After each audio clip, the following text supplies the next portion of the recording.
To our channel. Diabetes ఇది ప్రతి ఒక్కరిలోని ఇప్పుడు ఒక కామన్ సమస్య కింద మారిపోయింది. అంటే ఇంతకు ముందు వరకు దీన్ని చాలా పెద్ద సమస్య కింద చూసేవాళ్ళం, కానీ ఇప్పుడు చిన్న పెద్ద అనే తేడా లేకుండా ప్రతి ఒక్కరిలో కూడా ఈ డయాబెటీస్ అనేది ఉంటుంది.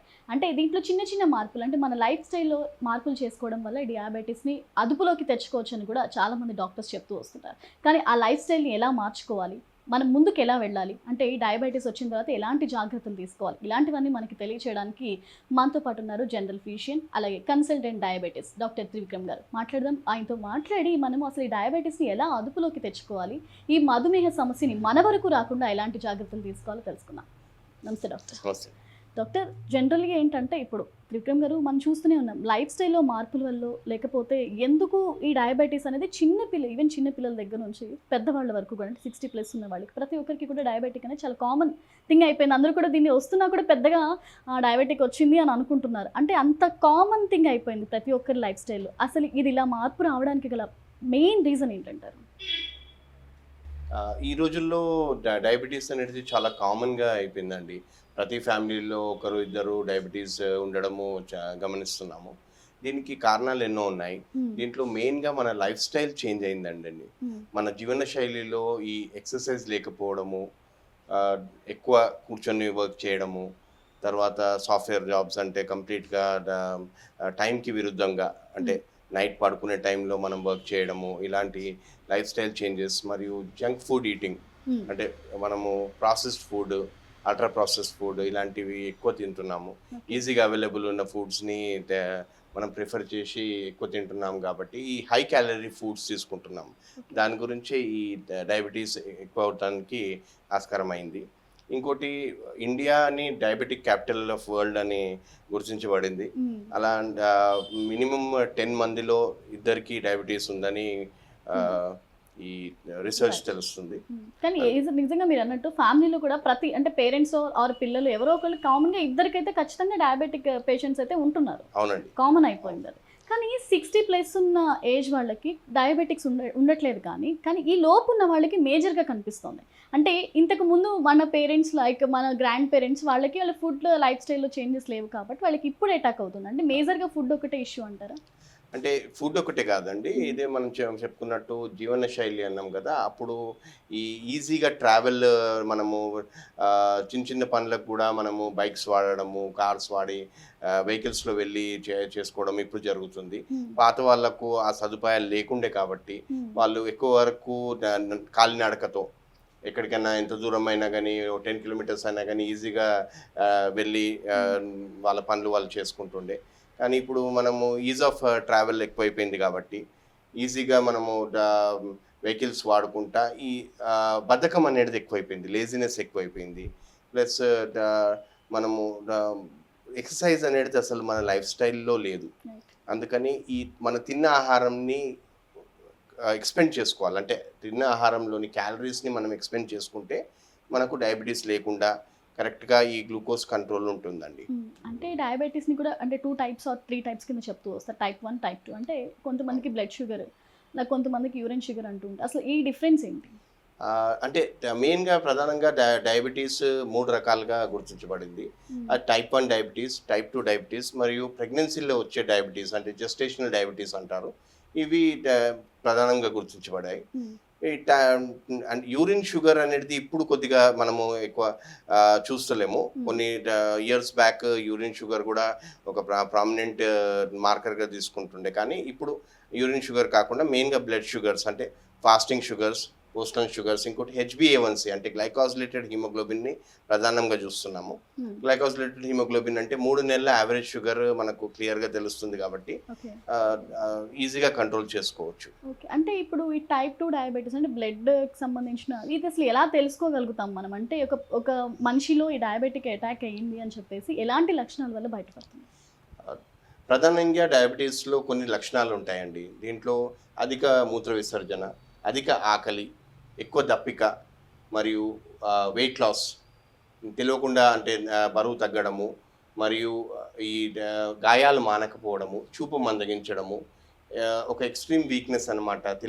అంటే మనము ఏదైనా పనులు చేసుకుంటేందుకు చాలా వీక్గా అనిపిస్తుంది. దీని గురించి ఈ లక్షణాలలో ఏమన్నా 2 ఉంటే ఇమీడియట్గా ఒక జనరల్ ఫిజిషియన్ని కన్సల్ట్ చేసి డయాబెటీస్ డాక్టర్ని కన్సల్ట్ చేసి ఫాస్టింగ్ పోస్ట్ లంచ్ అంటే ముందు ర్యాండమ్ బ్లడ్ షుగర్ చేసుకోవచ్చు.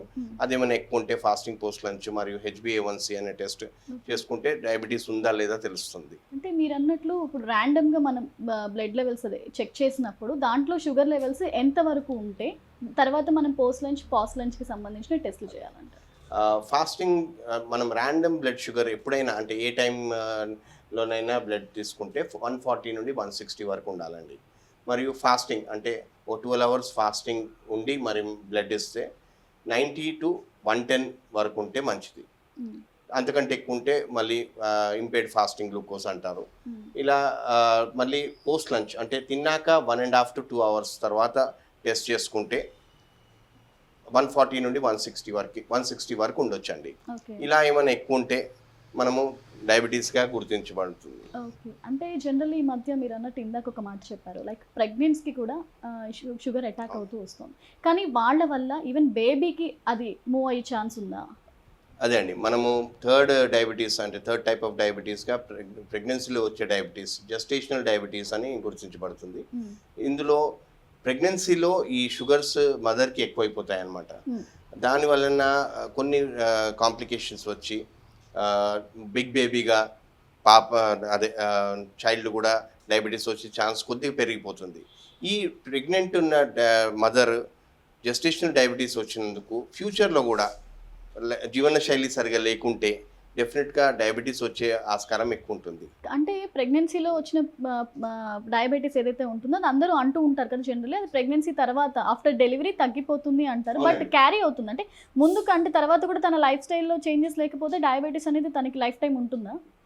అదే అండి, ఇప్పుడు ప్రెగ్నెన్సీలో వచ్చే డయాబెటీస్ ఈ జెస్టేషనల్ డయాబెటీస్ ఒకవేళ మదర్ తర్వాత లైఫ్ స్టైల్ సరిగా లేకుంటే అంటే జంక్ ఫుడ్ ఈటింగ్, ఎక్సర్సైజ్ లేని లైఫ్ స్టైల్, ఇలా ఏదైనా స్ట్రెస్ కండిషన్స్లో ఉంటే కంపల్సరీగా డయాబెటీస్ కంటిన్యూ అయ్యే ఛాన్స్ ఉంటుంది.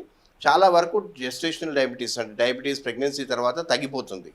ఇప్పుడు మనం ఇందాక మాట్లాడుకున్నట్టు ఫర్టిలిటీ సమస్యలు ఉన్న వాళ్ళకి కూడా జనరలీ ఈ డయాబెటిక్ అటాక్ అవుతుంది, వాళ్ళకి దీనివల్ల ప్రెగ్నెన్సీ రాకుండా ఉండే ఛాన్సెస్ ఏమైనా ఉంటాయా? అదే అండి, ఇప్పుడు డయాబెటీస్ అనేది ఒక లైఫ్ స్టైల్ డిజీజ్ మరియు మెటబాలిక్ సిండ్రోమ్గా గుర్తించబడింది. దీంట్లో ప్రతి అవయవం మీద ఎఫెక్ట్ అవుతుంది. డయాబెటీస్ వలన కంటి చూపు మీద ఎఫెక్ట్ అవుతుంది, నరాల మీద ఎఫెక్ట్ అవుతుంది, కిడ్నీస్ మీద ఎఫెక్ట్ అవుతుంది, హార్ట్ మీద, మరియు ఈ ప్రతి అవయవము ఈ డయాబెటీస్ వలన ఎఫెక్ట్ అవుతుంది. కాబట్టి ఫర్టిలిటీలో కూడా ఎఫెక్ట్ అయ్యే ఛాన్స్ ఉంటుంది. కానీ లైఫ్ స్టైల్ సరిగ్గా ఉంటే ఓకే ఈ ఫర్టిలిటీ ప్రాబ్లమ్స్ రాకుండా చూసుకోవచ్చు. లైఫ్ స్టైల్ సరిగా లేకున్నందుకు ఈ జంక్ ఫుడ్ ఈటింగ్, ఒబిసిటీ ఇవన్నీ కారణాల వలన PCOS రావడం అంటే పాలిసిస్టిక్ ఓవరీస్ రావడము ఇలాంటివి ఉంటే ఫర్టిలిటీ సమస్యలు అవుతాయి.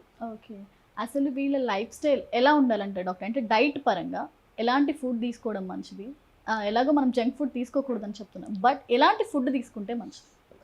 రైట్ అండి, డయాబెటీస్లో ఒక మంచి బ్యాలెన్స్ డైట్ తీసుకోవడం చాలా ఇంపార్టెంట్. దీంట్లో తక్కువ పిండి పదార్థాలు అంటే కార్బోహైడ్రేట్స్ తక్కువ తీసుకోవాలండి. దీంట్లో కాంప్లెక్స్ కార్బోహైడ్రేట్స్ ఉన్న ఫుడ్స్ తీసుకుంటే మంచిది. అంటే మిల్లెట్స్ లాంటివి తీసుకోవడము, ఇలాంటి సిరిధాన్యాలు అంటాం కదా, రాగులు, కొర్రలు, సామలు, అరికెలు, ఇవన్నీ ఇలాంటివి మిక్స్డ్ మిల్లెట్స్ ఇలాంటివి తీసుకుంటే మంచిది. సింపుల్ కార్బోహైడ్రేట్స్ అంటే రైస్, వీట్ ఇలాంటివి తీసుకుంటే తొందరగా షుగర్స్ పెరుగుతాయి. కాబట్టి సింపుల్ కార్బోహైడ్రేట్స్ అవాయిడ్ చేసుకోమని చెప్తాం. మరియు లో గ్లైసెమిక్ ఇండెక్స్ ఫ్రూట్స్ తీసుకుంటే కొద్దిగా మంచిది. దీంట్లో షుగర్స్ తొందరగా బ్లడ్లోకి రాకుండా ఈ షుగర్స్ని మనం నియంత్రించుకోవచ్చు. జనరలీ ఫుడ్ తిన్న తర్వాత ఒక డయాబెటిక్ పేషెంట్ ఫుడ్ తిన్న తర్వాత వెంటనే నిద్రపోకూడదు, దే మస్ట్ అంటే ఖచ్చితంగా వాక్ చేయాలి, కాసేపు తిన్న వెంటనే నిద్రపోకూడదు అంటారు. అసలు దాని వెనకాల రీజన్ ఏంటి? అంటే ఎవరైనా కానీ కడుపు నిండా ఫుడ్ తిన్నాక ఓకే కొద్దిగా కొంచెం అప్పుడే పడుకోకుండా కొద్దిగా ఎక్సర్సైజ్ చేసుకుంటే దాని క్యాలరీస్ మనం కొంచెం ఎక్స్పెండ్ చేసుకొని బెటర్గా మనము ఈ మెటబాలిక్ సిండ్రోమ్ రాకుండా చూసుకోవచ్చండి. ఓకే, సో అంటే డైట్లో అంటే లంచ్ టైంలో మేజర్గా మనం ఏదైనా లంచ్ అనేసరికి రైస్ తీసుకోవడానికి జనరలీ మన ఇండియన్స్ రైస్ తీసుకోవడానికి ఎక్కువ ప్రిఫర్ చేస్తూ ఉంటాం, బట్ ఆ టైంలో యాజ్ ఒక డయాబెటిక్ పేషెంట్ ఏం తీసుకోవాలి దానికి ఆల్టర్నేట్గా? లంచ్ అంటే మనము రైస్కి ఆల్టర్నేటివ్గా మనము ఈ మిల్లెట్స్ ఉన్న ఆహారము, ఓకే, మరియు ఈ ఫైబర్ ఎక్కువ ఉన్న ఆహారం తీసుకుంటే మంచిది. కొంచెం ప్రోటీన్స్ ప్రతి ముద్దలో కొద్దిగా ప్రోటీన్స్ ఉంటే మంచిది. డయాబెటిక్ పేషెంట్స్ తక్కువ కార్బోహైడ్రేట్స్ తీసుకొని, అంటే పిండి పదార్థాలు తక్కువ చేసుకొని కొద్దిగా మోతాదుల్లో ప్రోటీన్స్ తీసుకోవడము, మరియు ఫైబర్ మెటీరియల్ ఉన్న ఫుడ్ తీసుకోవడము, పీచు పదార్థాలు ఎక్కువ ఉన్న ఫుడ్ తీసుకుంటే మంచిది.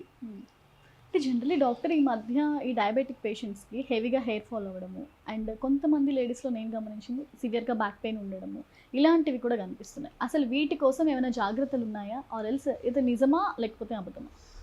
డయాబెటీస్ పేషెంట్కి ప్రతి అవయవం మీద ఎఫెక్ట్ ఉంటుందండి. ఈ షుగర్స్ ఎక్కువ ఉన్నందుకు రక్త ప్రసరణ రక్తనాళాలలో తగ్గిపోయి ప్రతి అవయవానికి సరిగ్గా పోషకాహారాలు అందకుండా ప్రతి అవయవం ఎఫెక్ట్ అవుతుంది. దీంట్లో బ్యాక్ పెయిన్ రావడము, మరియు మీరు అన్నట్టు కాళ్ళ తిమ్మిర్లు, ఈ నరాలకు సంబంధించిన ప్రాబ్లమ్స్ రావడము, హెయిర్ ఫాల్ రావడము, స్కిన్ ప్రాబ్లమ్స్ రావడము డయాబెటీస్ పేషెంట్స్కి చాలా కామన్.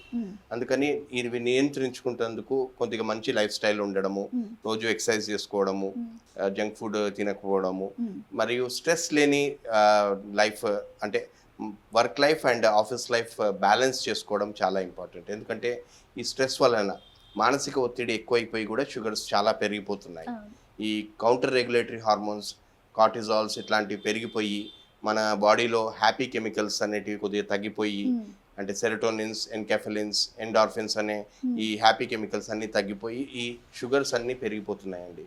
అందుకని ఒక బ్యాలెన్స్డ్ లైఫ్ ఉంటే చాలా ఈజీగా మనం షుగర్స్ కంట్రోల్ చేసుకోవచ్చు. రైట్ డాక్టర్, మీరు చెప్పినట్టు ఇంతకు ముందు అయితే మనం ముందు జనరేషన్ వాళ్ళైతే వాళ్ళకంటే ఒక ప్రాపర్ టైమింగ్ అవన్నీ ఉండేవి. బట్ మనం ఉన్న ఇప్పుడున్న లైఫ్ స్టైల్కి వచ్చేసరికి జనరలీ ఒక ఐటీ ఎంప్లాయ్ ఆర్ ఎల్స్ వేరే ఎక్కడ ఏ ఎంప్లాయ్ చూసినా ఒక నైట్ షిఫ్ట్ అని ఆర్ ఎల్స్ వాళ్ళకు ఉండే బిజీ వర్క్స్ వల్ల ప్రాపర్ డైట్ ఉండట్లే, ప్రాపర్ స్లీప్ ఉండట్లా ఫస్ట్. కానీ అలానే దాన్ని మనం కంట్రోల్ చేసే పరిస్థితి కాదు, ఎందుకంటే మన లైఫ్ స్టైల్ అలా చేంజ్ అయిపోయింది. సో అలాంటి వాళ్ళు తీసుకోవాల్సిన జాగ్రత్తలు ఏంటి? చక్కగా చెప్పారండి. ఇప్పుడు మనము మెకానికల్ లైఫ్కి ఎక్కువ అలవాటు అయిపోయినాము. అందుకని మనము పడుకునే టైంలో వర్క్ చేసుకుంటున్నాము, లేట్ నైట్ ఫుడ్ తీసుకుంటున్నాము, మరియు ఈ రాంగ్ టైమ్స్లో వర్క్ ఉండడం వల్ల ఈ సాఫ్ట్వేర్ బీపీఓస్ ఇవన్నీ ఇతర కంట్రీస్ టైమ్స్తో వర్క్ చేస్తున్నాయి కాబట్టి ఈ స్ట్రెస్ లెవెల్స్ పెరిగిపోతాయి. యాక్చువల్లీ సర్కేడియన్ రిథమ్ అంటే మన బయాలజికల్ క్లాక్కి సంబంధించిన ఈ రొటీన్ అనేది మనము చేంజ్ చేసేస్తున్నాం అనమాట. అందుకని ఈ హార్మోన్స్, మన బాడీలో హార్మోన్ మెటబాలిజం చేంజ్ అయిపోయి ఎన్నో ప్రాబ్లమ్స్కి, ఎన్నో డిజీజెస్కి దారితీస్తుంది. దీంట్లో ప్రధానంగా డయాబెటీస్, ఒబిసిటీ, హైపర్టెన్షన్ అంటే బీపీ ఇలాంటివి అన్నీ రావడానికి చాలా ఆస్కారం ఉంది. సో అలాంటి వాళ్ళు ఎలా మార్చుకోవాలి వాళ్ళ లైఫ్ స్టైల్? అంటే ఈవెన్ మనము వి కాంట్ డూ, అంటే మనం ఆ టైంని మనం చేంజ్ చేయలేము. సో అలాంటప్పుడు స్లీప్ లెవెల్స్ మెయింటైన్ చేయడానికి వాళ్ళు ఎలాంటి డైట్ కానీ ఆర్ ఎల్స్ లైఫ్ స్టైల్ అంటే ఎలాంటి చేంజ్ చేయాలి? స్లీప్ లెవెల్స్ అంటే మనము మినిమం 8 hours పడుకుంటే చాలా మంచిది. ఎందుకంటే స్లీప్ అనేది ఒక మన రిజువినేషన్ అనమాట, మన బాడీది రిజువినేషన్ మెకానిజం. అందుకని ప్రతి మనిషికి కొద్దిగా స్లీప్ ఉండడం చాలా ఇంపార్టెంట్. ఒకవేళ 8 hours పడుకోలేకపోతే ఎన్ని అవర్స్ పడుకుంటున్నామో మన డీప్ స్లీప్లకు వెళ్తే చాలా మంచిది. అంటే రిలాక్స్డ్గా స్లీప్ కావాలి. ఓకే, మరి మొబైల్స్, ఫోన్స్ రావడము నైట్ కూడా ఉంటే ఏంటంటే మనకు డిస్టర్బ్ స్లీప్ ఉంటుంది. దీంతో ఈ డిజీజెస్కి కారణం అవుతుంది. అందుకని పడుకున్నంతసేపు రిలాక్స్డ్గా పడుకోవడము, పడుకునే ముందు కొద్దిగా ఎక్సర్సైజ్ చేసుకొని పడుకుంటే ఇంకొంచెము ఈజీగా పడుకోవచ్చు. ఒక హాట్ వాటర్ బాత్ తీసుకుంటే చాలా మంచిది. ఇలా రిలాక్సేషన్ మ్యూజిక్ అలాంటిది పెట్టుకొని, ఒక టీవీస్, ఈ డిజిటల్ డీటాక్స్ చేసుకుంటే చాలా చాలా మంచిది. మరియు ఇలా యోగ నిద్ర కూడా ప్రాక్టీస్ చేసుకుంటే, అంటే పవర్ నాప్ అంటాం కదా, అది ప్రాక్టీస్ చేసుకుంటే చాలా మంచిదమ్మా. సో యాక్చువల్గా డయాబెటిక్స్కి సంబంధించి ఒక డాక్టర్ దగ్గరికి వచ్చినప్పుడు డాక్టర్ ఇచ్చే సజెషన్ ఏంటంటే బిఫోర్ 7, అంటే 7 లోపు తినేసి నైట్ 7 లోపు తినేసి మీ ఫుడ్ అంతా ఆ టైంలో కంప్లీట్ చేసుకోండి 7 to 8 లోపు అంటున్నారు. బట్ ఈవెన్ ఒక నైట్ షిఫ్ట్ చేసే ఒక ఎంప్లాయ్ ఏదైతే ఉంటాడో, బట్ నైట్ మనం మెలుగుగా ఉన్నప్పుడు అఫ్కోర్స్ మనకి ఆకలి అనేది వేస్తుంది. ఆ టైంలో ఒక డయాబెటిక్ పేషెంట్ ఎలాంటి ఫుడ్ తీసుకోవచ్చు? అంటే లైట్ ఫుడ్ ఏదో ఒకటి తీసుకోకుంటే నైట్ ఆకలి వేస్తూ ఉంటుంది. సో ఆ టైంలో ఎలాంటి లైట్ ఫుడ్ తీసుకోవచ్చు? డయాబెటిక్ పేషెంట్స్ నైట్ ఒకవేళ ఆకలి అయ్యి ఏమైనా తినాలి అనిపించినప్పుడు మినిమం అంటే కొంచెం సలాడ్స్ అన్న తీసుకోవచ్చు, లేకుంటే ఏదైనా అటుకులు పోహా లాంటివి తీసుకోవచ్చు. లైట్ ఫుడ్ తీసుకుంటే ఏమీ ప్రమాదం ఉండదు. హైపోగ్లైసిమియా అంటే ఈ షుగర్స్ తక్కువ ఉండడమే మంచిది కాదు. అందుకని ఆకలైనప్పుడు ఒకవేళ నైట్ తినాలనిపించినప్పుడు కొద్దిగా తింటే ఏమీ ప్రాబ్లం లేదు. రైట్. డాక్టర్, మనం చూస్తున్నాం ఈ మధ్య చాలా మందికి కూడా అంటే ఎన్ని లెవెల్స్, ఎంతవరకు లెవెల్స్ ఉన్నాయని పక్కన పెడితే జనరల్లీ ఒక ఇన్సులిన్ అనేది జస్ట్ క్యాజువల్గా వాళ్ళకి సజెస్ట్ చేస్తూ వస్తున్నారు. బట్ ఈ ఇన్సులిన్ సజెస్ట్ చేయడం అనేది ఎంతవరకు కరెక్ట్ అంటారు? అండ్ ఇన్సులిన్ వల్ల బాడీకి ఏమైనా ఇబ్బంది ఉంటుందా? చక్కటి ప్రశ్న అండి. ప్రతి పేషెంట్ అడుగుతుంటారు, డాక్టర్ త్రివిక్రమ్ ఇన్సులిన్ కంపల్సరీయా అని. ఏంటంటే ఇన్సులిన్ యాక్చువల్గా డయాబెటీస్కి మంచిదే. ఎందుకంటే మన క్లోమగ్రంథిలోని ఇన్సులిన్ సెక్రీషన్ తగ్గిపోతుంది, లేకుంటే ఇన్సులిన్ అనేది సరిగా పనిచేయదు కాబట్టి ఈ డయాబెటీస్ రావడానికి కారణమవుతుంది. అందుకని ఇన్సులిన్ తీసుకుంటే మంచిదే. కానీ కొందరికి ఇన్సులిన్ పుచ్చుకోవడం ఈ ఇబ్బందిగా ఉంటుంది కాబట్టి, ఈ నీడిల్ ఫోబియా ఉంటుంది కాబట్టి, ఇప్పుడు మనము లేటెస్ట్ టెస్ట్లు వచ్చాయి. కంపల్సరీగా ఒక డయాబెటిక్ పేషెంట్కి ఇన్సులిన్ ఇవ్వాలనా లేదా తెలుసుకుంటేందుకు పెప్టైడ్ టెస్ట్ అని, సీరం ఇన్సులిన్ టెస్ట్ అని కొన్ని అడ్వాన్స్ టెస్ట్లు వచ్చాయి. ఆ టెస్ట్లు చేసుకొని కూడా బాడీ అంటే ప్యాంక్రియాస్ కండిషన్ ఎలా ఉంది, ఐలెట్స్ ఆఫ్ లాంగర్హాన్స్ సెల్స్ ఉంటాయి కదా, దాన్ని బట్టి బీటా సెల్స్ ఎలా పనిచేస్తున్నాయి అవన్నీ టెస్ట్లు చేసుకోవచ్చండి. అందుకని లేటెస్ట్గా మనకు ప్రతి పేషెంట్కి ఇన్సులిన్ ఇవ్వాలన్నా లేకుంటే ఇన్సులిన్ లాగా పనిచేసే ట్యాబ్లెట్స్ కూడా వచ్చాయి కాబట్టి ఇప్పుడు మనము మరీ భయం ఉన్న వాళ్ళకు ట్యాబ్లెట్స్తో కూడా కంట్రోల్. అసలు డయాబెటిక్ ఉందని చెప్పడానికి కంప్లీట్గా టెస్ట్ల గురించి చెప్పమంటే అసలు ఏ టెస్ట్లు చేయించుకోవాలి, ఎన్ని అవసరం? ప్రతి diabetic patient fasting blood sugar, post lunch blood sugar, HbA1c 3 నెలల యావరేజ్ షుగర్ కూడా చేసుకుంటే మంచిది. 3 నెలల యావరేజ్ షుగర్ 3 మంత్స్కి ఒకసారి చేసుకుంటే మన ప్యాంక్రియాస్ ఎలా పనిచేస్తుందో తెలుస్తుంది. లిపిడ్ ప్రొఫైల్స్ కూడా ఇంపార్టెంట్. డయాబెటీస్ ఎఫెక్ట్ ప్రతి అవయవం మీద ఉంటుంది కాబట్టి, రక్తము గడ్డగట్టే గుణం డయాబెటీస్లో ఎక్కువైపోతుంది కాబట్టి లిపిడ్ ప్రొఫైల్ చేసుకోవడము, మరియు సీరం క్రియాటినిన్, కిడ్నీస్ మీద డయాబెటీస్ ఎఫెక్ట్ చూసుకోవడానికి సీరం క్రియాటినిన్, మైక్రో ఆల్బుమినూరియా ఇలాంటి టెస్టులు కూడా చేసుకుంటే మంచిది. ప్రతి డయాబెటిక్ పేషెంట్ ఇయర్కి ఒకసారి ఐ టెస్టింగ్ కూడా చేసుకోవాలి. ఎందుకంటే రెటీనా మీద డయాబెటీస్ ప్రభావం ఉంటుంది కాబట్టి చూపు మందగిస్తుందా ఇలాంటివి చూసుకోవడం ఇంపార్టెంట్. మరియు ఒక అల్ట్రాసౌండ్ అబ్డామెన్ ఇలాంటి మినిమం టెస్ట్లు, ECG, 2D echo, diabetes heart మీద కూడా ఎఫెక్ట్ అవుతుంది కాబట్టి ఈసీజీ, 2D ఎకో, TMT ఇలాంటి టెస్టులు కూడా చేసుకుంటే మంచిది. ఒక కంప్లీట్ డయాబెటిక్ ప్రొఫైల్ ఒక డయాబెటీస్ డాక్టర్ అన్న, జనరల్ మెడిసిన్ డాక్టర్, ఎండోక్రైనాలజిస్ట్ పర్యవేక్షణలో ఒక కంప్లీట్ డయాబెటిక్ ప్రొఫైల్ చేసుకుంటే మంచిదండి. జనరల్గా డయాబెటిక్ పేషెంట్ది ఎక్కువ కిడ్నీ మీద ఎఫెక్ట్ పడుతుంది అంటారు. ఎందుకు కిడ్నీ మీద ఎక్కువ ఎఫెక్ట్ చూపిస్తుంది? డయాబెటీస్తో ప్రతి అవయవం మీద ఎఫెక్ట్ ఉన్నట్టు కిడ్నీస్ మీద కూడా ఎఫెక్ట్ ఉంటుంది. దీన్ని డయాబెటిక్ నెఫ్రోపతి అంటారు. ఇది రక్తంలో ఈ గడ్డగట్టే గుణం ఎక్కువైపోతుంది, మరియు ఈ కిడ్నీస్లో ఈ రక్తం ప్రసరణ సరిగా లేకుండా ఈ టాక్సిక్ సబ్స్టెన్సెస్ కిడ్నీస్లో అలానే ఉండిపోయి ఎక్స్క్రీషన్ కాకుండా ఈ క్రియాటినిన్ పెరిగిపోవడము, ఆల్బుమిన్స్ పెరిగిపోవడము, ఇలాంటివి టాక్సిక్ సబ్స్టెన్సెస్ పేరుకుపోయి డయాబెటీస్ ఎక్కువ అవుతుందండి. అందుకని కిడ్నీస్ని చాలా జాగ్రత్తగా చూసుకోవాలి. డయాబెటీస్ పేషెంట్స్ చాలా వరకు ఈ క్రియాటినిన్ పెరిగిపోయి డయాలసిస్ వెళ్ళే ప్రమాదం కూడా ఉంటుంది కాబట్టి కరెక్ట్గా లైఫ్ స్టైల్ అండ్ ఫుడ్ మీద మనం చాలా కాన్సన్ట్రేషన్ చేయాల్సి వస్తుంది. సో మీరు ఇందాక అన్నారు కంటి సమస్యలు ఎక్కువగా వస్తాయని. అలాంటి కంటి సమస్యలే కాకుండా చాలా మందికి చెవులకి సంబంధించినవి కూడా, అంటే ఈ చెవుడు అనేది కూడా చాలా మందికి ఈ మధ్య షుగర్ వల్ల వస్తుందని చెప్పేసి కూడా వింటున్నాము. సో ఎందుకు ఆర్గాన్స్లో ప్రతి ఆర్గాన్ దెబ్బతింటుంది? అదే అండి, డయాబెటీస్ వలన ఈ చెప్పినట్టు బ్లడ్ సర్క్యులేషన్ ప్రతి అవయవంలో ఎఫెక్ట్ అవుతుంది. అందుకని చూపు మందగించడంతో సహా ఒకవేళ ఆడిటరీ నర్వ్ ఇలాంటి వాటి మీద కూడా ప్రభావం ఉంటే కంపల్సరీగా వినికిడి శక్తి కూడా తగ్గిపోతుంది. కాబట్టి ప్రతిదీ మనము టెస్ట్ చేసుకొని ఒక స్పెషలిస్ట్ని కన్సల్ట్ చేసి మనము నియంత్రణలో పెట్టుకోవాలి. రైట్. మనం ఇందాక డాక్టర్ మనం మాట్లాడుకున్నాం type 1, type 2 and third thing కూడా మీరు చెప్పారు డయాబెటిక్స్కి సంబంధించి. అసలు టైప్ 1, టైప్ 2 ఇవి ఎలా తెలుసుకుంటాం డాక్టర్? అంటే ఒక పేషెంట్ మీ దగ్గరకు వచ్చినప్పుడు ఈయనకి టైప్ 1 డయాబెటిక్సా లేకపోతే టైప్ 2 అనేది మీరు ఎలా తెలుసుకుంటారు? అదే అండి, టైప్ 1 డయాబెటీస్ అంటే ఇది ఎక్కువ వరకు చిన్నపిల్లలు రావడం, పుట్టుకతో రావడము, హెరిడిటరీగా రావడం జరుగుతుంది. దీంట్లో ఇన్సులిన్ అనేది సరిగా యాక్చువల్గా సెక్రెటే కాదు. అందుకని ఇన్సులిన్ ఉండదు కాబట్టి టైప్ 1 డయాబెటీస్ వాళ్ళకు కంపల్సరీగా ఇన్సులిన్నే ఇవ్వాలి. ఓకే. అందుకని ఇంజెక్షన్స్ కంపల్సరీగా టైప్ 1 డయాబెటీస్లో కంపల్సరీ అండి. ఓకే. ఈ టైప్ 1 డయాబెటీస్ పేషెంట్స్ని చాలా జాగ్రత్తగా చూసుకోవాలి. ఎందుకంటే వాళ్ళు ఎక్కువ వరకు పిల్లలు ఉంటారు కాబట్టి రెస్పాన్సిబిలిటీ ఆఫ్ పేరెంట్స్, స్కూల్స్లో టీచర్స్ది ఇలా పెరిగిపోయి వాళ్ళని అంటే more than 4 times sugars check చేసుకుంటూ ఉండాలి వాళ్ళు గ్లూకోమీటర్తో. అలా ఈ టైప్ 1 డయాబెటీస్ని చాలా జాగ్రత్తగా చూసుకుంటేనే వాళ్ళకు ఏం ప్రాబ్లం ఉండదండి. So type 2 diabetes, type 2 diabetes అంటే ఇతర సమస్యల వలన అంటే ఒబిసిటీ, లైఫ్ స్టైల్, ఎక్సర్సైజ్ లేని లైఫ్ స్టైల్ మరియు స్ట్రెస్ కండిషన్స్ ఎక్కువ ఉండడము, కొన్ని మందులతో కూడా డయాబెటీస్ వస్తుంది.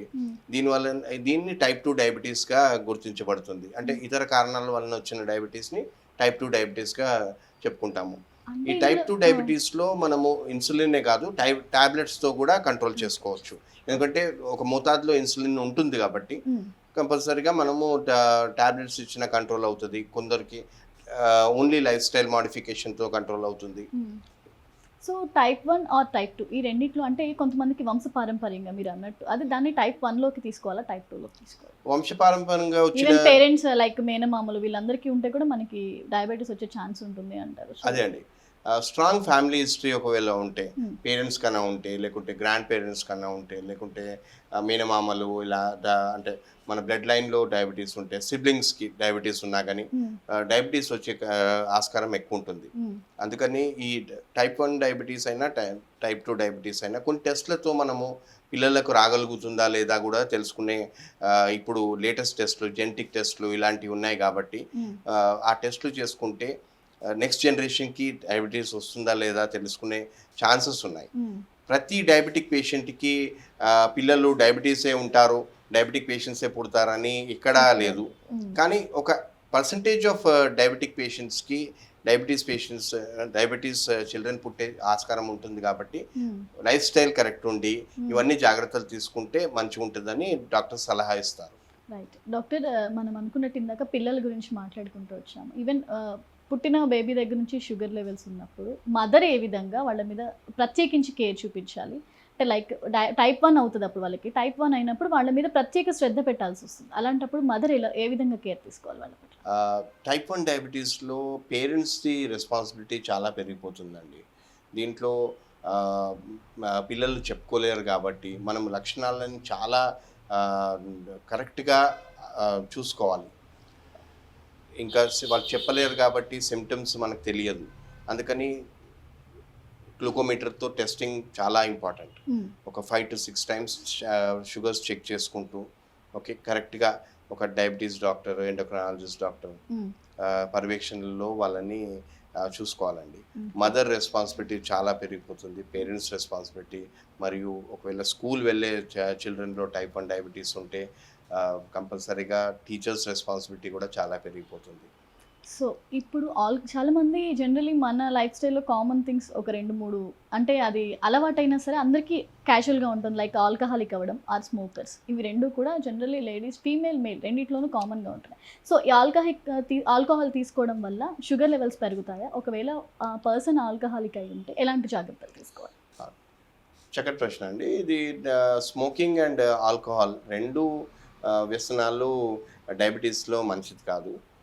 బింజ్ స్మోకింగ్ అన్నా లేకుంటే ఆల్కహాల్ ఉంటే ఏమవుతుందంటే ఒక్కోసారి షుగర్స్ లెవెల్స్ ఎరాటిక్గా చేంజెస్ అవుతాయి. అందుకని డయాబెటిక్ పేషెంట్స్ ఆల్కహాల్ తీసుకునేటప్పుడు చాలా జాగ్రత్త ఉండాలి. ఆల్కహాల్ తీసుకోకుంటే చాలా మంచిది, కానీ ఏమైనా అలవాటు ఉంటే మినిమం అంటే కొద్దిగా తీసుకొని ఎప్పుడో సోషల్గా తీసుకోవడం మంచిది. ఎందుకంటే ఆల్కహాల్ వలన హైపోగ్లైసిమియా అయ్యే ఛాన్స్ ఎక్కువ ఉంటుంది. అంటే షుగర్స్ అన్ఎక్స్పెక్టెడ్గా తగ్గిపోతాయి. అలా హైపోగ్లైసిమిక్ కోమాకు వెళ్ళడం కూడా డయాబెటిక్ ఆల్కహాల్ పేషెంట్స్కి చాలా ఉంటుందండి. అందుకని చాలా జాగ్రత్త ఉండాలి. మరియు ఆల్కహాల్ తీసుకునేటప్పుడు తీసుకునే స్టఫ్ అంటే ఈ స్టార్టర్స్, ఈ స్నాక్స్, జంక్ ఫుడ్ ఎక్కువ తీసుకుంటారు కాబట్టి మనం అవి అవాయిడ్ చేసుకొని తీసుకునేటప్పుడు ఏదైనా సలాడ్స్ అలాంటివి తీసుకోవడము, లో గ్లైసెమిక్ ఇండెక్స్ ఫుడ్స్ అక్కడ కూడా తీసుకుంటే చాలా మంచిది. అంటే మీరు అన్నట్టు ఎప్పుడైనా సరే మేజర్ పాత్ర ఏది పోషిస్తుందంటే ఫుడ్. ఫుడ్ ఎక్కడ మనం ఆల్కహాలిక్ అయినా కూడా ఫుడ్ విషయంలోనే అక్కడ కూడా కంట్రోల్గా ఉండి మనం ఒక్కొక్కసారి తాగడం అనేది ఇది జనరల్గా అయిపోయింది, మన లైఫ్ స్టైల్ అయిపోయింది కాబట్టి. అదే తాగడము మంచిది కాదు, కానీ సోషల్ గా ఎప్పుడైనా ఉన్నప్పుడు 1 to 2 పెగ్స్ అంటే 60 ml దాకా అలా తీసుకొని వాటర్ ఎక్కువ తీసుకొని డిహైడ్రేషన్ కాకుండా చూసుకోవడము, ఓకే, హెవీ ఆయిలీ ఫుడ్ ఉన్న స్నాక్స్ తీసుకోకపోవడము, ఇలాంటివి చేసుకుంటే కొంచెం నియంత్రణగా మనం చూసుకోవచ్చు. సో ఒక్కొక్కసారి డాక్టర్ మనకి తెలియకుండానే ఒక డయాబెటిక్ పేషెంట్కి తెలియకుండానే షుగర్ లెవెల్స్ అనేవి 200, 300 అబోవ్ 300కి కూడా వెళ్ళే ఛాన్సెస్ చాలా మందిలో చూస్తున్నాం. వాళ్ళు ఆ టైంలో చాలా డిహైడ్రేట్ అయిపోయి అంటే డౌన్ అయిపోవడం ఇలాంటివి కనిపిస్తూ ఉంటాయి. సో అలా అంత ఒకేసారి షుగర్ లెవెల్స్ పెరిగినప్పుడు ఎలాంటి ట్రీట్మెంట్ చేయాలి వాళ్ళకి? అంటే షుగర్ లెవెల్స్ పెరిగిపోయినప్పుడు కొన్ని లక్షణాలు ఉంటాయి, కానీ చాలా సంవత్సరాలు షుగర్ అలానే ఉన్న వాళ్ళకు ఆ లక్షణాలు తెలుసుకునే గుణం తగ్గిపోతుంది అనమాట. మన బాడీలో ఉన్న ఆటోనామిక్ నర్వస్ సిస్టమ్ సరిగా పనిచేయకుండా, ఈ అలారం సిస్టమ్ సరిగా పనిచేయకుండా లక్షణాలు ఎరాటిక్ ఉంటాయి, అంటే రాంగ్గా వస్తాయి. ఓకే, రాంగ్ మెసేజ్ ఇస్తుంది. అందుకని ఈ షుగర్స్ ఎలా ఉన్నాయో ఇమీడియట్గా, ఒకవేళ ఎక్కువ ఉన్నా తక్కువ ఉన్నా, ఓకే, మనకి ఏమైనా ఇబ్బందిగా ఉన్నాయి, కొన్ని కొంచెము హెల్త్లో ప్రాబ్లం అనిపిస్తే ఇమీడియట్గా గ్లూకోమీటర్తో టెస్ట్ చేసుకొని షుగర్స్ ఎక్కువ ఉంటే ఇమీడియట్గా డాక్టర్ని కన్సల్ట్ చేయడం చాలా మంచిది. డిహైడ్రేషన్ కాకుండా వాటర్ కంటెంట్ సరిగా తీసుకోవడము, 8 to 10 glasses of water daily తీసుకోవడము, మరియు కరెక్ట్గా అంటే 3 సార్లు కడుపు నిండా తినకుండా 5 సార్లు కొద్ది కొద్దిగా తినడము, దాంట్లో నియంత్రణగా కార్బోహైడ్రేట్స్ తక్కువ చేసుకొని ఒక మోతాదులో ప్రోటీన్స్ మరియు గుడ్ ఫ్యాట్ తీసుకుంటే చాలా మంచిది. ఇలా సో డాక్టర్, షుగర్కి అంటే డయాబెటిక్స్కి కూడా ఒక ఏజ్ అనేది ఉంటుంది అంటారంటే స్టార్టింగ్లో ఒకలా ఉంటుంది, దాని టైం పెరిగే కొద్దీ కూడా అంటే ద ఏజ్ డయాబెటీస్ సంబంధించి కూడా మనకు ఒక 20లో వచ్చినప్పుడు ఒకలా ఉంటాము, 30, 40, 50కి వెళ్ళే కొద్దీ డౌన్ అయిపోతూ ఉంటారు జనరల్గా, ఎక్కువ ఏజ్ అయిపోవడం వల్ల. మనకి బాడీ మన పర్సనల్గా ఏజ్ వల్ల అయి ఉండొచ్చు, డయాబెటీస్ వచ్చి కూడా చాలా సంవత్సరాలు అవడం వల్ల కూడా పేషెంట్ డౌన్ అవుతూ ఉంటారు. సో ఇందులో ఏది మేజర్ పాత్ర పోషిస్తుంది అంటారు? అంటే డయాబెటీస్ ఎక్కువ సంవత్సరాలు ఉండడం వల్ల అంటారు, లేకపోతే వీళ్ళ ఏజ్ పెరగడం వల్ల అంటారు? షుగర్ కొన్ని సంవత్సరాలు అలానే ఉండడం వలన ఎన్నో అవయవాలు డయాబెటిక్ పేషెంట్లో కాంప్లికేటెడ్ అవుతాయండి. ఈ కాంప్లికేషన్స్లో మనం చెప్పుకున్నట్టు 10 to 15 ఇయర్స్ పైబడి షుగర్ ఉన్న వాళ్ళకు ఐస్లో రెటీనా ప్రాబ్లం రావడము, మరియు కిడ్నీస్లో ఈ నెఫ్రోపతి రావడము, నరాలు డయాబెటిక్ న్యూరోపతి అంటారు, మరియు హార్ట్లో కూడా కొంచెము బ్లాక్స్ అయ్యే ఛాన్స్ ఎక్కువ ఉంటుంది కాబట్టి, రక్తం గడ్డగట్టి గుణం ఎక్కువైపోతుంది కాబట్టి ఈ అథెరోస్క్లెరోసిస్ అనేది పెరిగిపోతుంది. అందుకని ప్రతి అవయవం మీద ఎఫెక్ట్ అవుతుంది. కొన్ని లాంగ్ స్టాండింగ్ డయాబెటీస్ అంటాం, కాంప్లికేషన్స్ ఉన్న డయాబెటీస్, కొమార్బిడ్ కండిషన్స్ ఉన్న డయాబెటీస్ అని మనము అంటాము. మరియు ఈ ప్రతి అవయవం మీద ఎఫెక్ట్ ఉంటుంది కాబట్టి ఈ ఏజింగ్ ప్రాసెస్ కూడా డయాబెటీస్ వాళ్ళకు పెరిగిపోతుంది.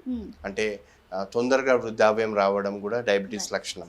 ఈ మెటబాలిక్ సిండ్రోమ్ వలన ఈ మన హ్యాపీ హార్మోన్స్ ఇవన్నీ తగ్గిపోయి కూడా తొందరగా వృద్ధాప్యం రావడము, హెయిర్ ఫాల్ రావడము, ఈ స్కిన్ ముడతలు పడడము, ఇలాంటివి చర్మరోగ సమస్యలు కూడా రావడము, ఇలా స్పైన్లో స్ట్రెంగ్త్ తగ్గిపోవడము, ఇలా గూని రావడము, ఇలాంటి డయాబెటీస్లో కామన్గా ఉంటుంది. కాబట్టి కాంప్లికేషన్స్ రాకుండా ఉంటే ఏ డయాబెటీస్ పేషెంట్ అయినా కానీ ఎంత ఏజ్ ఉన్నా కానీ ఫిట్గా ఉండొచ్చండి.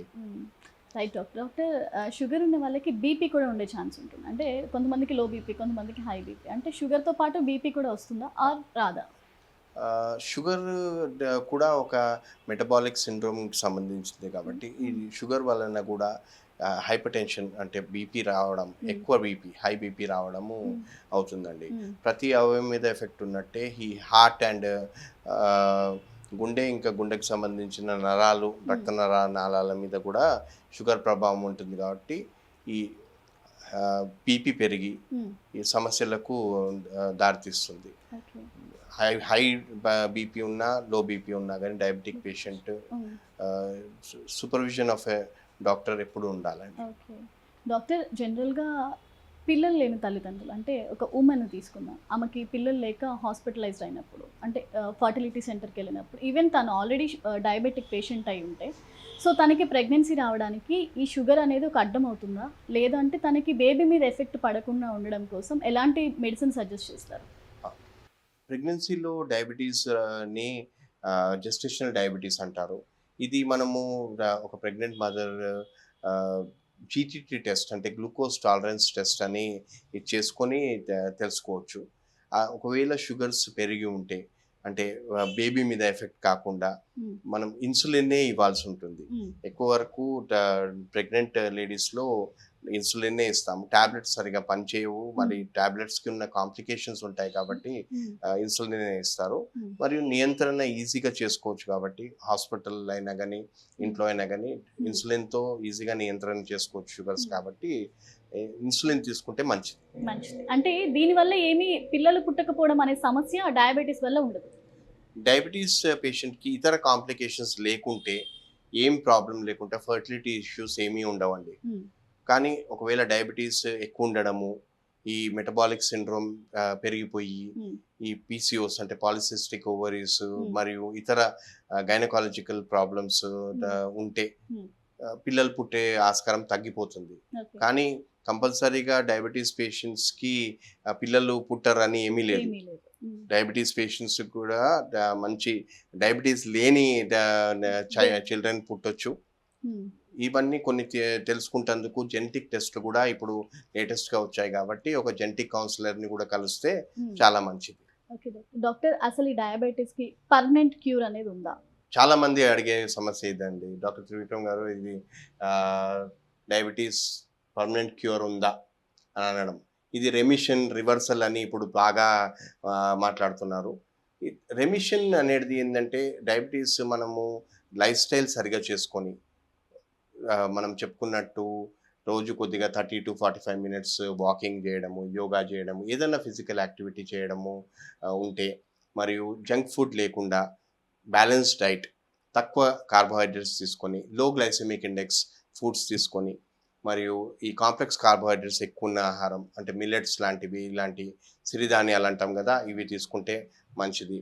మరియు లో గ్లైసెమిక్ ఇండెక్స్ ఫ్రూట్స్ కొన్ని మ్యాంగో, సపోటా, కస్టర్డ్ యాపిల్, బనానా, గ్రేప్స్, ఇందులో ఎక్కువ క్యాలరీస్ అండ్ షుగర్స్ ఉంటాయి కాబట్టి ఇవి కొద్దిగా తక్కువ తీసుకోవడము లేకుంటే అవాయిడ్ చేసుకోవడము మంచిది. ఇలా మనము స్ట్రెస్ లేకుండా అంటే life style and office life and house life balance చేసుకుంటే ఈ స్ట్రెస్కి లోని కాకుండా మనము బాగా షుగర్స్ని కంట్రోల్ చేసుకోవచ్చు. మరియు ఈ షుగర్స్కి కారణమైన డయాబెటీస్ కారణమైన కొన్ని ట్యాబ్లెట్స్ని అవాయిడ్ చేసుకుంటే, స్టెరాయిడ్స్ లాంటి ట్యాబ్లెట్స్ని అవాయిడ్ చేసుకుంటే, ఒక డయాబెటీస్ డాక్టర్, ఎండోక్రైనాలజిస్ట్ పర్యవేక్షణలో కరెక్ట్గా ఏమైనా సమస్యలకు ట్యాబ్లెట్స్ తీసుకుంటే ఈ డయాబెటీస్ రాకుండా ఉంటుంది. అంటే ఇప్పుడు చాలా మంది సజెస్టబుల్గా ఏం చెప్తున్నారంటే షుగర్ డయాబెటీస్ వచ్చిన వాళ్ళకి కొన్ని షుగర్లెస్ ప్రోడక్ట్స్ అంటే లైక్ డ్రింక్స్ అయినా సాఫ్ట్ డ్రింక్స్కి సంబంధించిన షుగర్లెస్ ప్రోడక్ట్స్ అనేవి వస్తున్నాయి, లైక్ మిల్క్ పౌడర్స్ దగ్గర. ఇవన్నీ సజెస్టబుల్లా కాదా? డయాబెటీస్ పేషెంట్స్ ఈ షుగర్ ఫ్రీ ప్రోడక్ట్స్ కొన్ని వాడుకోవచ్చు అండి. దీంట్లో ఆస్పర్టామ్, ఈ సాకరిన్ ఉన్న ఫుడ్స్ తీసుకోకపోతే మంచిది. ఇవి కొన్ని కాంప్లికేషన్స్కి దారితీస్తున్నాయి కాబట్టి ఆస్పర్టామ్, సాకరిన్ ఇలాంటివి తీసుకోకుండా సూక్రలోజ్ అనే ప్రోడక్ట్ ఉన్న లేకుంటే స్టీవియా ఇలాంటి న్యాచురల్ ప్రోడక్ట్స్ కూడా తీసుకుంటే ఏమి ప్రాబ్లం ఉండదు. డాక్టర్, ఇప్పటివరకు చాలా విషయాలు చెప్పారు మీకు, కానీ మనం క్లోజ్ చేసే ముందు ఒక క్వశ్చన్. లేటెస్ట్ టెక్నాలజీ పరంగా షుగర్కి సంబంధించి చాలా బెస్ట్ అంటే ట్రీట్మెంట్, బెస్ట్ టెక్నాలజీ అందుబాటులోకి వచ్చింది అంటారు. అసలు దానికి సంబంధించిన కంప్లీట్ డీటెయిల్స్ చెప్పమంటే. డయాబెటీస్ పేషెంట్ ఎప్పుడైనా కానీ ఒక డయాబెటిక్ ప్రొఫైల్ చేసుకోవడం అంటే ముందుగా చెప్పుకున్నట్టు మనము fasting, post lunch, HbA1c, serum creatinine, blood urea, ECG, 2D echo, lipid profiles ఇలాంటి టెస్ట్లు మరియు ఒక రెటీనా టెస్ట్, ఐ టెస్టింగ్ కూడా చేసుకొని ప్రతి ఇయర్ కరెక్ట్గా కంట్రోల్ చేసుకొని షుగర్స్ కంట్రోల్ చేసుకొని కాంప్లికేషన్స్ లేకుండా చూసుకోవచ్చు. మరియు ఇప్పుడు లేటెస్ట్గా CGMS టెస్ట్ అని వచ్చిందండి. ఇది కంటిన్యూస్ గ్లూకోజ్ మానిటరింగ్ టెస్ట్ అనమాట. దీంట్లో ఒక చిన్న సెన్సార్ని మన స్కిన్కి అమర్చబడుతుంది. ఓకే. మరియు ప్రతి 5 మినిట్స్లో మనకు మనం తిన్న ఆహారం షుగర్స్ మనకు చూపెడతా ఉంటుంది అనమాట. ఓకే. ప్రతి 5 మినిట్స్ కాబట్టి ఈజీగా మనము ఏం తింటే ఎంత షుగర్స్ పెరుగుతున్నాయి, మనము ఎంత ఎక్సర్సైజ్ చేస్తే షుగర్స్ తగ్గుతున్నాయి, ఇలాంటివి కూడా మనం నోట్ చేసుకొని పేషెంట్కి కూడా ఈజీగా కంట్రోల్ చేసుకోవచ్చు. మరియు డాక్టర్కి కూడా ఆయన షుగర్ స్టేటస్ ఎలా ఉంది తెలుస్తుంది. ఇవి కనెక్టెడ్ కేర్ కూడా ఉంది కాబట్టి మొబైల్స్ నుండి ఓకే. డాక్టర్కి కూడా ఈ రిపోర్ట్ Forward. వెళ్తుంది కాబట్టి ఈజీగా ఒక కనెక్టెడ్ కేర్గా మంచిగా కంట్రోల్ చేసుకోవచ్చు అండి. మరియు ఇన్సులిన్ పంప్స్ అని వచ్చాయి కాబట్టి ఇది ఒక చిన్న పేజర్ లాంటి డివైస్ పెట్టుకోవచ్చు. మరియు ఆటోమేటిక్గా అంటే షుగర్ లెవెల్స్ ఎలా ఉన్నాయో అది డిటెక్ట్ చేసుకొని అప్పటిదప్పుడు ఎంత ఇన్సులిన్ ఇవ్వాలనో అంతే. ఇన్స్ట్రుమెంటే ఇస్తుంది కాబట్టి, లేకుంటే మనకు ఆ షుగర్ లెవెల్స్ డిస్ప్లే అయ్యి మనమే ఇన్సులిన్ ఎంత తీసుకోవాలో తీసుకోవచ్చు. కాబట్టి ఈ టెక్నాలజీతోని చాలా ఈజీగా కంట్రోల్స్ అది హోమ్ టెస్ట్. షుగర్స్ కంట్రోల్ ఎవరి వాళ్ళు సెల్ఫ్ గా చేసుకోవచ్చు అండి. డయాగ్నోస్టిక్ సెంటర్ కి చేసుకోవచ్చు, వెళ్ళాల్సిన అవసరం లేదు. ఓకే. రైట్. చాలా అంటే ఇది చాలా బెస్ట్ అడ్వాన్స్డ్ టెక్నాలజీని అనుకోవాలి డాక్టర్. అవునండి. ఎందుకంటే ఏ ఫుడ్ తింటున్నాము ఆ టైంలో ఎంత పెరుగుతోంది, ఎంత షుగర్ లెవెల్ Exactly. పెరుగుతుందో మనం క్యాల్కులేట్ చేసుకోలేము. సో అదే. ఒక మెషిన్ ద్వారా మనకి తెలుస్తుందంటే this is the best thing అని డెఫినెట్లీ ఇప్పుడు ప్రతి డయాబెటిక్ పేషెంట్ మనము సిజిఎంఎస్ చేసుకుంటే వాళ్ళ షుగర్స్ని ఎలా కంట్రోల్ చేసుకోవాలో వాళ్ళకే తెలిసిపోతుంది. ఓకే. ఓకే.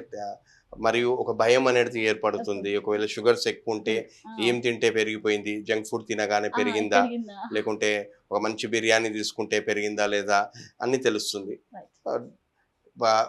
ఒక అపోహ ఏంటంటే డయాబెటిక్ పేషెంట్స్లో తియ్యటి వస్తువులు తింటేనే షుగర్స్ పెరుగుతాయని చాలామంది అనుకుంటుంటారు. చాలామంది డాక్టర్ త్రివిక్రమ్ నేను షుగర్ అస్సలు ముట్టను, స్వీట్స్ అసలు ముట్టను, కానీ సమోసాలు కచోరీలు అలాంటివి 2-3 తినేస్తాను అని అంటే, ఏది తిన్నా కానీ, కారం తిన్నా కానీ, షుగర్స్ తిన్నా కానీ, జంతికలు తిన్నా, సమోసా, కచోరీ ఆర్ స్వీట్స్ ఏది తిన్నా కానీ లోపల వెళ్ళి గ్లూకోజ్గా మారాల్సిందే. అందుకని ఒక మోతాదులో అంటే కౌంట్ ఆఫ్ క్యాలరీస్ ఉండాలి. క్యాలరీస్ కౌంట్ ఉంటే మనకు షుగర్స్ కంట్రోల్ చేసుకోవచ్చు. మంచి జీవన శైలి ఉంటే డెఫినెట్గా నార్మల్ పర్సన్ లాగానే షుగర్ పేషెంట్ కూడా, డయాబెటిక్ పేషెంట్ కూడా నార్మల్ పర్సన్ లాగానే లైఫ్ లీడ్ చేసుకోవచ్చు, హ్యాపీగా ఉండొచ్చు అండి. ఏమీ భయం లేదు. Right. Thank you so much doctor. నిజంగా అడ్వాన్స్డ్ టెక్నాలజీ నుంచి ప్రతి విషయం అంటే డయాబెటిక్ పేషెంట్ ఎలా ఉండాలి, వాళ్ళ లైఫ్ స్టైల్ విధానం ఎలా ఉండాలి, వాళ్ళ జీవన శైలిలో ఎలాంటి మార్పులు తెచ్చుకోవాలి, ఇలాంటి విషయాలు చాలా చక్కగా తెలియజేశారు. ధన్యవాదాలు. Thank you. రైట్. చూసాం కదా, అంటే డయాబెటిక్ అనేది నిజంగా అది పెద్ద మేజర్ సమస్య కాదు. మన లైఫ్ స్టైల్ చేంజ్ చేసుకుంటూ మన జీవన శైలిలో కొన్ని మార్పులు చేసుకుంటూ రెగ్యులర్గా వాకింగ్ చేస్తూ మనం తీసుకునే ఆహారంలో ఏదైతే ఉంటాయో చిన్న మార్పులు చేసుకుంటూ కూడా డయాబెటీస్ని చాలా కంట్రోల్లో పెట్టుకోవచ్చు. దానికి సంబంధించి కూడా ఆధునిక టెక్నాలజీ కూడా మనకి అందుబాటులో ఉంది. ఎవ్రీ టైం మనం ఇంట్లో ఉండే టెస్ట్ చేసుకుంటూ కూడా మన షుగర్ లెవెల్స్ని కంట్రోల్ చేసుకోవచ్చు అంటూ కూడా డాక్టర్ త్రివిక్రమ్ గారు ఇవాళ మనకి చాలా చక్కగా తెలియజేశారు. ఇది ఇవాళ episode. Keep watching our channel.